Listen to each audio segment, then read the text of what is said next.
A long-expected party. When Mr. Bilbo Baggins of Bag End announced that he would shortly be celebrating his 111st birthday with a party of special magnificence, there was much talk and excitement in Hobbiton. Bilbo was very rich and very peculiar. He had been the wonder of the Shire for 60 years, ever since his remarkable disappearance and unexpected return. The riches he had brought back from his travels had now become local legend, and it was popularly believed, whatever the old folk might say, that the hill at Bag End was full of tunnels stuffed with treasure.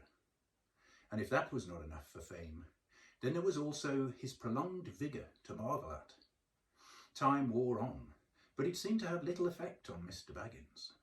At 99, he was much the same as at 50. They began to call him well preserved, but unchanged would have been nearer the mark.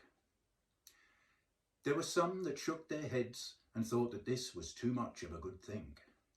It seemed unfair that anyone should possess apparently perpetual youth as well as reputedly inexhaustible wealth.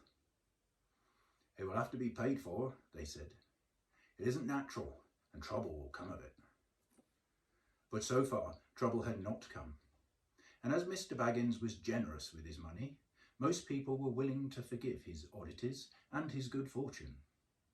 He remained on visiting terms with his relatives, except of course the Sackville Bagginses. And he had many devoted admirers among the hobbits of poor and unimportant families. But he had no close friends until some of his younger cousins began to grow up. The eldest of these, and Bilbo's favourite, was young Frodo Baggins. When Bilbo was 99, he adopted Frodo as his heir and brought him to live at Bag End. The hopes of the Sackville Bagginses were finally dashed. Bilbo and Frodo happened to have the same birthday, September the 22nd. "You'd better come and live here, Frodo, my lad," said Bilbo one day, "and then we can celebrate our birthday parties comfortably together." At that time, Frodo was still in his tweens, as the hobbits called the irresponsible 20s, between childhood and coming of age at 33.